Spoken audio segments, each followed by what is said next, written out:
10 വർഷത്തിനുള്ളിൽ GDP ഇരട്ടിയാക്കിയ ലോകത്തിലെ ഒരേയൊരു വലിയ സമ്പദ്വ്യവസ്ഥയാണ് ഇന്ത്യയെന്ന് പ്രധാനമന്ത്രി നരേന്ദ്രമോദി. രാജ്യത്തെ 25 കോടി ജനങ്ങൾ ദാരിദ്ര്യത്തിൽ നിന്നും മുക്തരായതായും പ്രധാനമന്ത്രി പറഞ്ഞു. TV9 ഉച്ചകോടിയെ അഭിസംബോധന ചെയ്യുകയായിരുന്നു പ്രധാനമന്ത്രി. IMF के नए आंकड़े सामने आए हैं. आंकड़े कहते हैं कि भारत दुनिया की एकमात्र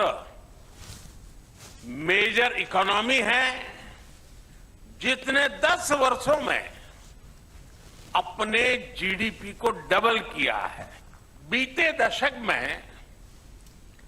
भारत ने $2 लाख करोड़ अपनी इकोनॉमी में जोड़े हैं.